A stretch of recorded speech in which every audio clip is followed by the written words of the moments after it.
할렐루야. 하나님의 사랑과 온천이 넘치시기를 축원합니다. 오늘 11월 25일 11월 마지막 주 월요일입니다.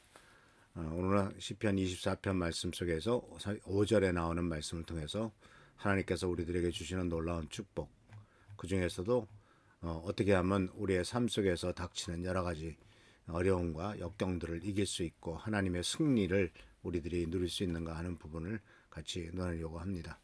오늘 말씀은 이렇게 되어 있습니다. 하나님 말씀은 시편 23편 5절에 주님께서는 내 원수들이 보는 앞에서 내게 잔치상을 차려주시고 내 머리에 기름 부으시어 나를 귀한 손님으로 맞아주시니 내 잔이 넘칩니다. 내 원수들 앞에서 내게 상을 베푸시고 라고 이렇게 되어 있죠.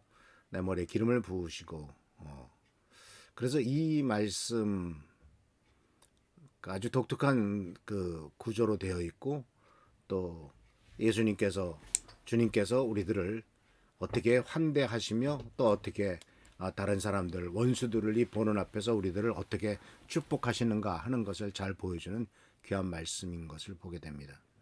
원수들이라고 표현된 것은 많은 우리들에게 고통과 아픔과 쓰라림을 가져다 주는 고난과 대적들 앞에서 하나님이 어떻게 우리들을 인도하시고 어떻게 대접하시는가 하는 것을 잘 보여주는 것이죠. 근데 많은 사람들이 인간이 어렵고 힘든 일을 닥치면 가까웠던 사람들도 멀어지고 가까웠던 사람들도 이렇게 거리를 두는 것을 발견할 수 있습니다. 이 세상이 그렇죠.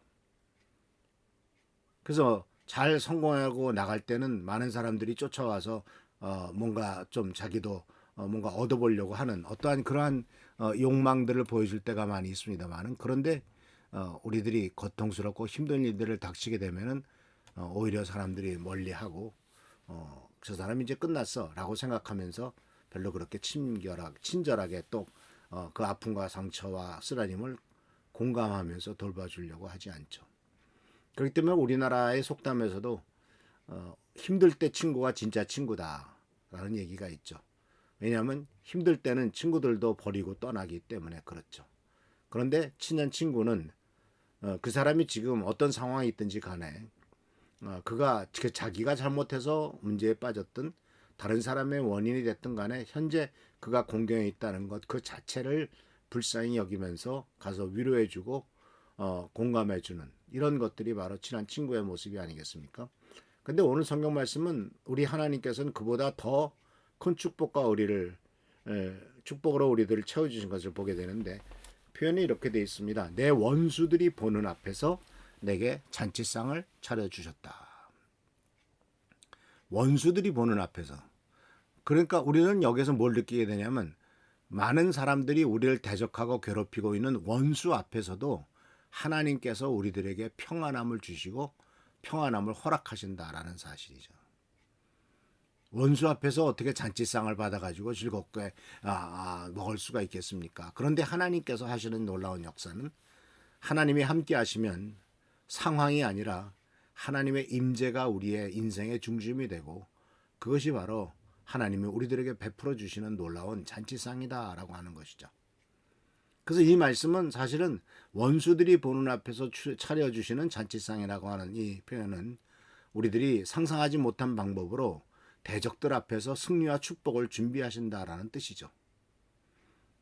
저 사람 이제 끝났어 라고 생각하는 이러한 세상의 평가와 판단에 대해서는 하나님이 동의하지 않으시고 아니다. 아직도 내가 너에 대해서 관심을 갖고 있고 너의 문제를 해결해 줄 것이고 너를 축복해 주겠다라고 하는 이 하나님의 방식. 이 하나님의 방식이 바로 뭐냐면 원수들이 보는 앞에서 상을 차려주시는 것이다. 그래서 이런 말씀은 오히려 어떻게 우리가 깨닫게 되냐면 원수의 공경이 오히려 하나님의 영광을 드러내는 기회가 되죠. 그래서 바로 하나님께서 우리들에게 주시는 놀라운 축복은 우리가 생각하지 못했던 방법으로 이루어지는 것이고, 또 하나님께 영광이 되고 승리를 통해서 하나님의 영광을 선포하게 되는 것을 발견할 수가 있습니다. 그래서 하나님께서 주시는 승리는 하나님의 능력과 영광을 세상 앞에 나타내는 도구가 되지 않겠습니까?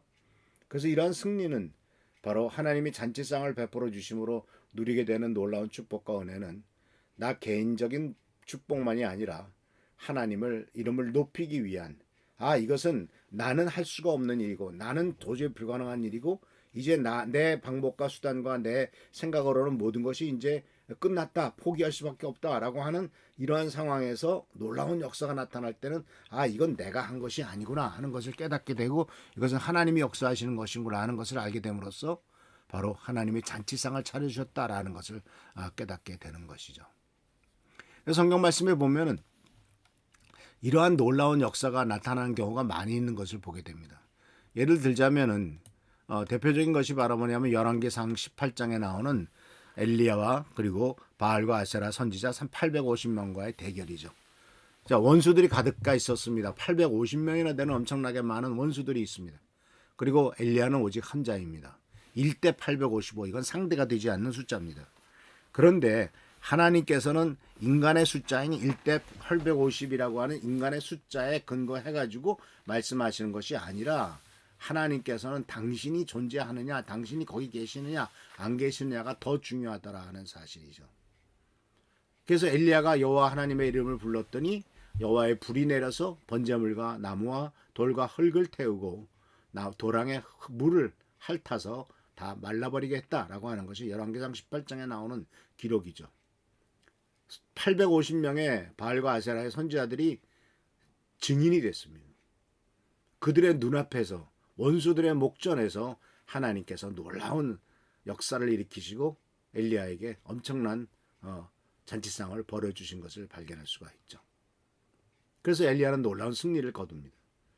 그뿐만 아니라 다윗과 골리앗의 이야기에서 우리들은 알다시피 이 다윗은 골리앗이라고 하는 정말 상상할 수 없이 키도 크고 강력한 힘을 갖고 있었던 원수와 대적을 할 때 다윗은 이렇게 말합니다.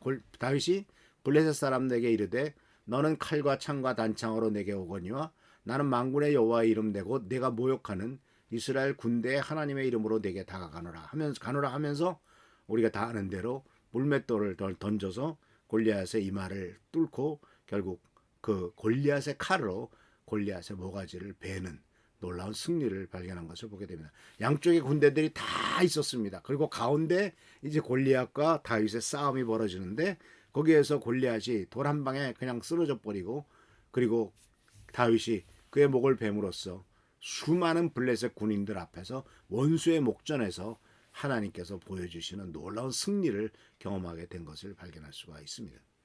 그래서 하나님의 놀라운 역사는 인간의 생각과는 전혀 다르다는 것을 보게 되죠. 모세가 홍해를 가르고 넘기는 것도 이스라엘 백성의 홍해를 건널 때 원수인 애굽의 군대가 나중에 결국은 물에 잠기는, 이스라엘 민족은 잘 건넜지만 애굽의 군대는 물에 잠기는 하나님의 승리를 볼 수 있었던 것을 발견할 수가 있습니다. 이와 같이 하나님께서는 바로 원수의 목전에서 잔을 베푸시고 원수의 목전에서 바로 잔치상을 차려주시는 하나님이시다라는 사실을 기억하면서 주님의 은혜 가운데서 모든 일에 승리와 축복과 은혜를 누리고 항상 하나님의 역사를 기억하며 하나님의 축복을 기대하는 우리 교회 성도님들의 삶이 되기를 축원합니다. 기도하겠습니다. 오늘도 함께 하시는 은혜를 감사드립니다. 원수의 목전에서 잔치상을 베풀어 주시는 하나님, 이것이 바로 진정한 승리의 모습이요 하나님이 준비하셨던 놀라운 역사인 것을 발견합니다. 간절히 간구하고 고맙게는 우리 사랑하는 비랄교 성도님들, 매일매일의 삶이 어렵고 힘든 일이 있다 할지라도 원수의 목전에서 하나님이 베푸시는 상을 먼저 생각할 수 있도록 하시고, 그래야 하나님의 놀라운 영광과 존귀를 돌리며 하나님께서 주신 것, 준비하신 것을 다 누리는 우리의 삶이 되도록 주여 축복과 은총을 더하여 주옵소서. 오늘도 함께 하시고 지켜보살펴 주실 줄 믿사옵고 예수 그리스도의 이름으로 축복하며 간절히 기도하옵나이다. 아멘. 오늘도 주면 은총과 은혜 가운데 승리하는 여러분 되시길 축원합니다. 할렐루야, 축복합니다.